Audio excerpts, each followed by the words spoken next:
Yan ang basa ko sa mga naging drama mo. Inggit sa INC ang nadarama mo.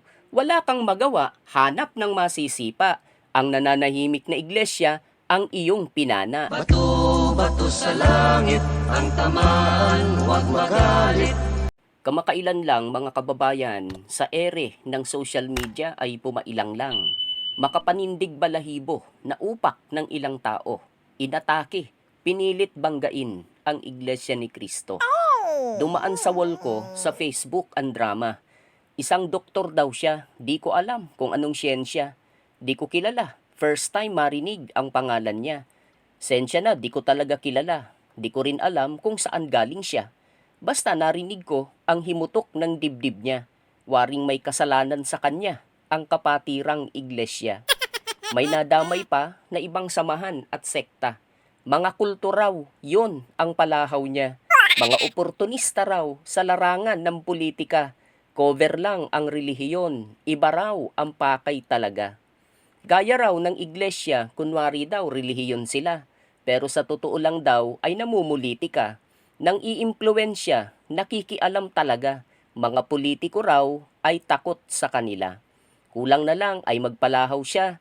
Parang batang inagawan ng manikang laruan niya. Matinding panawagan sa Pilipinong sambahayan. Napapanahon na raw na ang iglesia ay tapatan. Really? Pinakinggan ko naman siya at pinilit unawain. May pinupunto nga ba na ibig sabihin? Sa kasawiang palad, sablay na sablay ang dating. Pwedeng tama sa iba, sa iglesia ay walang sense. Senseless, ganon. Tapatan daw ang iglesia at napapanahon na. Tapatan sa ano ang sinasabi niya? Kung katoliko siya, ay wala sa hulog talaga. 85% na katoliko, tatapatan ang 2% na iglesia.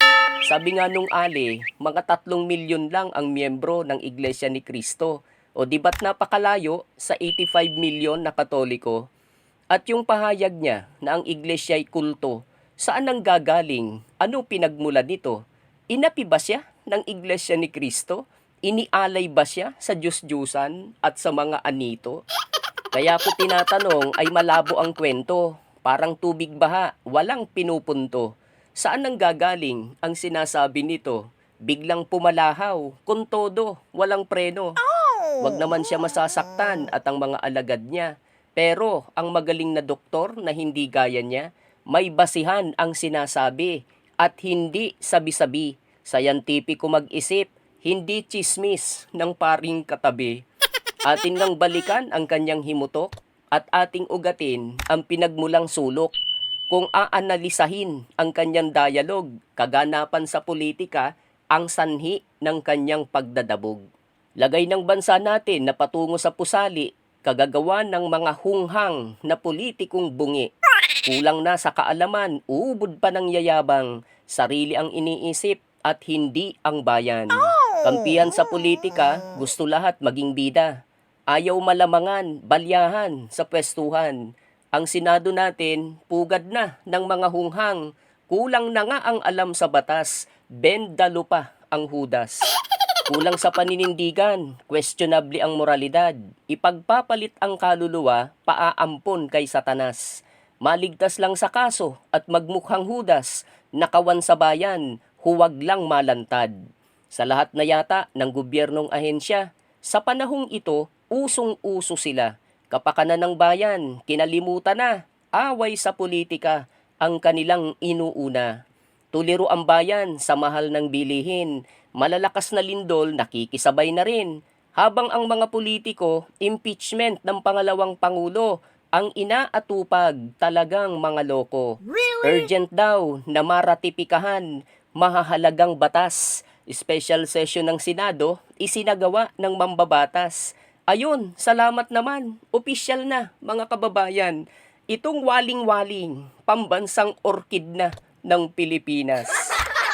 Yun ang urgent na dapat maisabatas. Aro, Diyos ko, Panginoong mahabagin, anong nangyayari sa bayan naming giliw?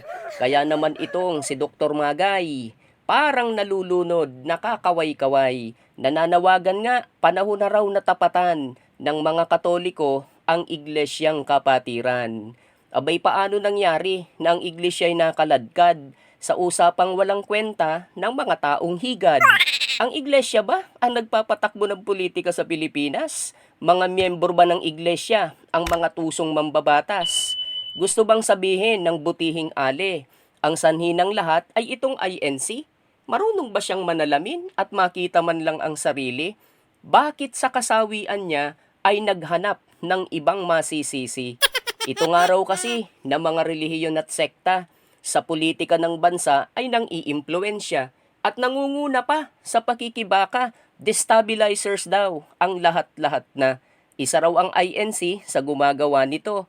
Di raw kasang-ayon sa umiiral na gobyerno. Ang ginagawa raw ay pang-destabilisado, pakunwari lang daw ang pagiging kay Kristo.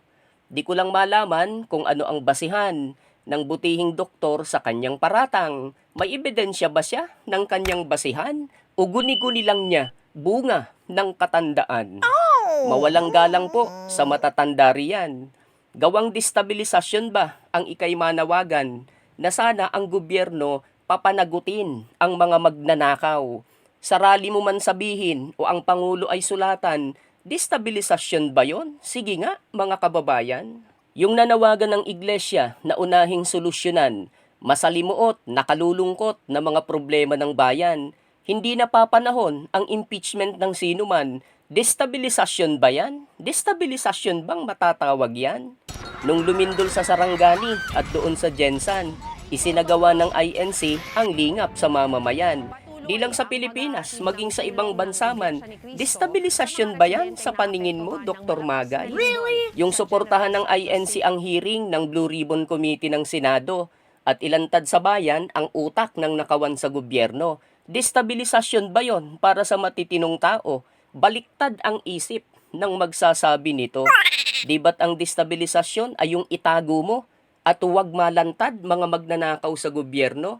Na kahit anong paraan ay gagawin mo. Huwag lang matuloy ang pag-iimbestiga rito. Mahirap bang unawain? Simple ang punto. Sablay si Dr. Magay sa bagay na ito. Tinumbok ang iglesia, ang sama ng loob niya. Takot daw sa kapatiran ang mga nasa politika. Kasalanan ba ng INC na ganun ang pakiramdam nila? Sinabi ba ng INC na, hoy, mga politiko, sa INC ay mga takot kayo? Ano ang basihan mo, Dr. Magay, sa paratang mo kung sa INC lumalapit ang politiko? Sa panahon ng eleksyon, humihingi ng boto, malalakas man o mahihinang kandidato. Kasalanan ba ng INC yun na hindi lumapit sa'yo? Baka di ka kilala at di kailangan ng boto mo. Simulan mo kaya nakausapin ng mga kandidato na wag nang lalapit sa Iglesia ni Cristo. Ang tanong, susunod ba sila sa'yo? At dyan sa pari, nakatabi mo, kapwa mo sila Katoliko, baka sakali maniwala sa'yo.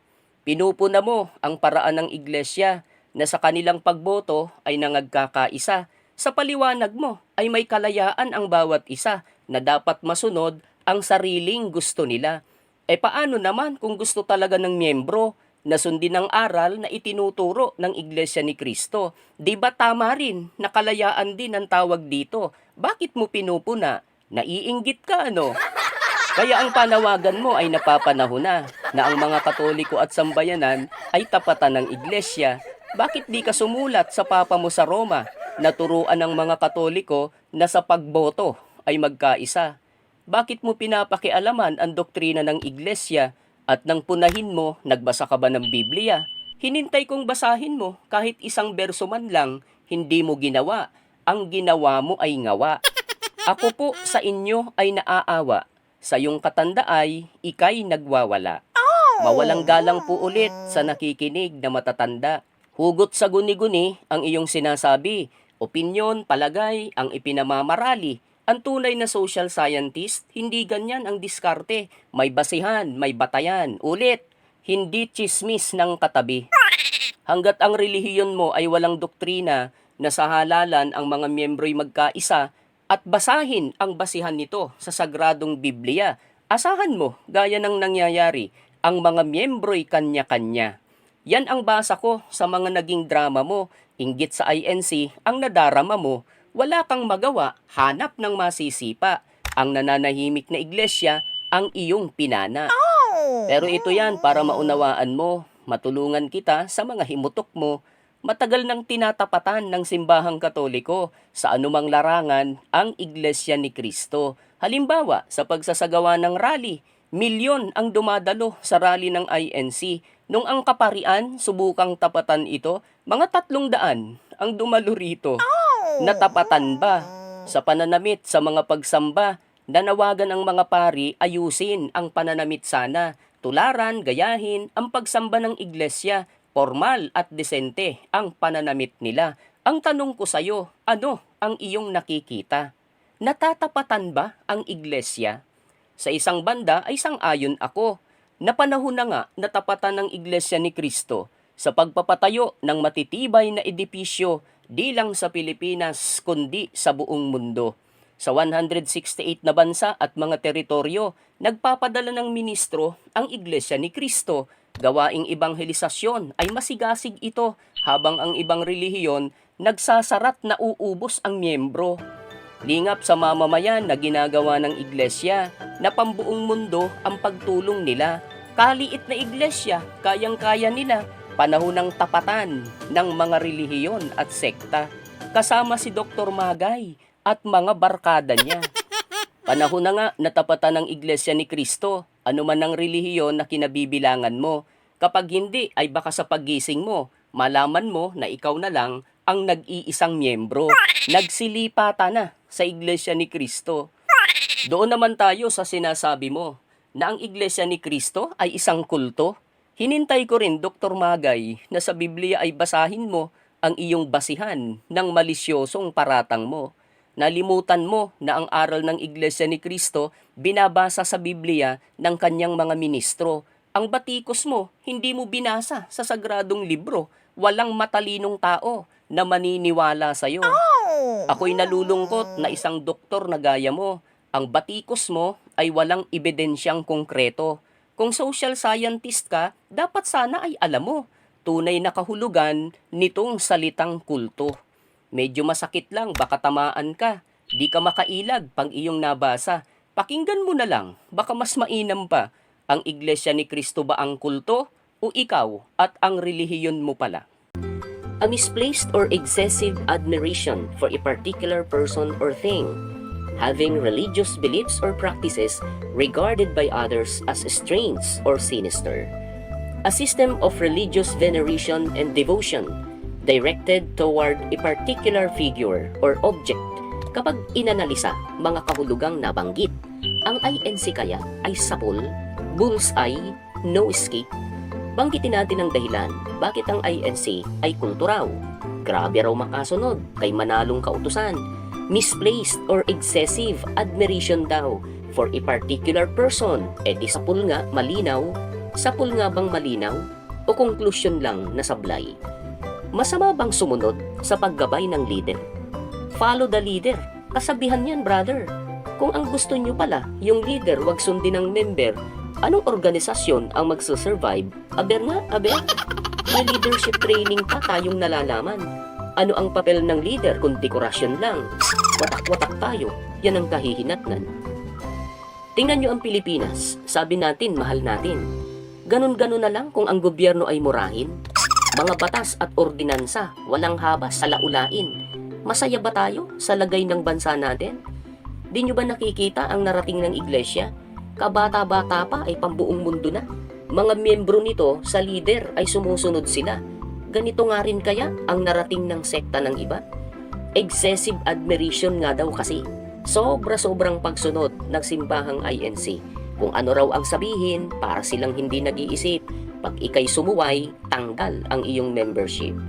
E pinakikialaman daw personal na buhay. Nitong mga miyembro ay dinidiktahan. Bawal ang ganito, pwede ang ganyan. Sus Mariosip daw, diktador sa samahan. Napakinggan nyo na ba kanilang katuruan? Kung may kabawalan sa kanila, ay sa kanila ring kapakanan. Kung may pinagagawa, masasabi nyo bang hindi tama? Kung sa kanilang pagsunod, hindi sila mapapasama. Pinaniwala raw ni Manalo ang kanyang mga miyembro. Kinontrol ang isip, pinasunod sa kung ano-ano. Wala na raw sariling buhay, sunod-sunurang mga tao. Nakakaawa raw, ang mga Iglesia ni Kristo. Kapag pinakinggan nyo ang aral ng Iglesia, walang aral sila na kay Manalo ay maniwala sila. Si Manalo na mismo ang nagsabi sa pangangaral niya, huwag ninyong paniwalaan si Manalo, maniwala kayo sa Biblia. May alam ba kayo na aral ng Iglesia?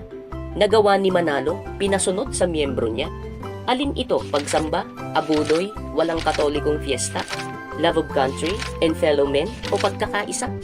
Judgment Day o araw ng hukom, banal na kasuotan, sa samba ay iayon, pag-aasawa sa kapatiran, paggalang sa magulang, pagsunod sa batas, pasakop sa pamahalaan. Wala ba sa Biblia ang lahat ng iyan? Excessive admiration ba ang pagsunod sa mga yan? O iyan ay pagsunod sa nasa kasulatan? Paano mo patutunayan na aral ni Manalo yan? Di mo ba nababasa yan sa sagradong kasulatan? Sabi mo ay matalino ka, o siguro ay naiinggit ka lang. Pananalangin, paghingi ng tawad sa Diyos na maawain. Wala silang kumpisal sa taong makasalanan din. Nagkasala ka sa Diyos, hihingi ka ng tawad kay San Miguel. Siya ba ang mediator mo? Paano ang buong Hesukristo, ginawang tagapamagitan sa Diyos at sa mga tao, nang ipangaral ni Manalo, kulto siya para sa'yo? Bakit baliktad ang pagkaunawa mo? Yung strange na mga bagay, bakit nasa iyo? Sa kasulatan may nakasaad na malinaw, kapatid. May mga taong tinutukoy na baliktad ang isip. Yung matamis, ang sabi raw ay mapait. Yung mapait naman, para sa kanya ay matamis. Anong tawag dun? Di ba strange? Ikaw ba ang otoridad nitong kaligtasan? Ikaw ang magdidikta ng tama at kamalian? O ang nakasulat sa Biblia na ayaw mong paniwalaan? Walang binyag ang iglesia. Bautismo, ginagawa nila. Bagong bagay ba yan para sa'yo, kakaiba? Bautismong nasa kasulatan, hindi mo pa rin nabasa? Inilulubog sa tubig, pinatatawad sa sala. Pag-uusapan pa rin ay strange practices, veneration and devotion directed to a particular object. Ano ba yung object? Di ba anumang bagay? Sino ba gumagawa niyan? Ang INC o ikaw? Wala silang relics o bagay na para sa'yo ay sacred. Mga banal na bagay daw, pag-aari ng mga saints. Meron sila mga kapilya kahit sa ang kontinent. Napasok mo na ba sa INC na kapilya? Ni maliit na cross ay wala po sila. Kung ano-anong bagay, imahe o rebulto ba, ang Diyos at Puong Jesus ang sinasamba daw nila. Meron daw sa central compound nila, malaking rebulto ni Manalo, sinasamba raw ng iglesia. Eto ba yon? Iyo bang nababasa? Kung hindi, ay patulong ka po sa iba. Strange practices or devotion. Kung iyan ang kulto, ang INC ba ay meron? O naninibago ka lang sa mga gawain mong nakasanayan? Yung iba na nakita sa kanila, kulto sila na tinuringan. Sanay ka sa maingay na worship, hindi ka sanay sa INC na tahimik. Sanay ka na sa samba ay hindi nakabihis, nakapambahay ka lang to attend your worship. Bagong bagay ba sa'yo? Na presentable ang kanilang damit? Sabi mo, kulto sila. Sanay ka na sa aral ng simbahan ay huwag sumunod. Nakita mo sa INC, sila'y napasasakop. Nasanay ka rin naman, kanya-kanya, hindi kayo united. Nakita mo sa INC, kulto sila. That is what you said. Sanay ka na sa sekta nyo ay nag-aabuloy din. Wala ka lang makita na itinatayong chapel. Hindi mo matanggap ang INC, walang tigil. Pagtatayo ng kapilya sa lahat ng kontinent. Sabi mo, kulto sila. Sanay ka na manambahan at hindi. Minsan na lang isang linggo para ka pang diring-diri. Itong kapatiran, 2 times a week, walang mintis. Bumagyo, bumaha, may war man o peace. Pag nakikita mo, here come the cult members. Habang ikay nagkakape, walang balak na mag-worship. Sabi mo, kulto sila. May nagsabi naman, kulto nga raw ang iglesia. Kung anong dahilan, basta raw, basta. Mabuti pa ang paslit, may dahilan ang atungal niya. Itong alagad ng basta, walang masabing may sustansya. Yung salitang sinister, ano kaya ang meaning? Gawain ng kulto, minamahal kong giliw. Giving the impression that something harmful or evil is happening or will happen. May mga kulto talaga sa ating kasaysayan. Ang gawain ay sinister, di mo matatawaran. Nag-aalay ng birhen sa kanilang simbahan o kaya ay sanggol sa Diyos nila ay iniaalay. O kaya naman ay ang mga kadalagahan, sisipingan ng lider, utos daw ng kalangitan. Meron naman kahit may asawa, basta nagustuhan, aanakan sila, kagustuhan daw ng may kapal. Meron pa ring iba sa otoridad lumalaban, sa pulis at military nakikipagbarilan, lalo't buking na ang kanilang kalokohan. Mas nanaisin nila sabay-sabay magpakamatay, iinom ng lason, kikitlin ang buhay. Mga bagay ba na iyan ay nasa kapatiran? Bahagi ng katuruan ang kahit isa man dyan? Kung wala, kung gayon ay bakit naman? Kulto ang INC kung iyong turingan? Evil ba naman yung mag-Bible study? Paano naman yung Care for Humanity? Eco-farming, pangkabuhayang project ng INC. Para ba talaga sa'yo? Kulto silang masasabi? Ikaw sabi mo, kulto ang iglesia. Yang inaaniban mo ng suri mo na ba? Siyempre itatanggi mo sa isang object nagve-venerate ka. Yung ginagawa mo sa sinasabi mo ay iba. Nasuri mo na ba ang mga libro ng iyong pananampalataya? Baka doon ay nakalagay na dapat luhuran sila. Kultong masasabi yan, nasa meaning, di ba? Baka yung mga ngaral mo bulag na pinasunod ka, abuloy na hinihingi, may takdang amount pa. Sa kasulatan nakalagay kung ano ang pasya. Ang dapat na abuloy, hindi pilit, kundi kusa. Kulto, naglipa na sa mundo. Aral na wala sa Biblia, inimbento ng tao. Ikaw na gustong maligtas, ikaw ba ay sigurado? Sa meaning ng kulto, hindi kasama ang ginaaaniban mo. Bato sa langit ang tamaan, huwag magalit.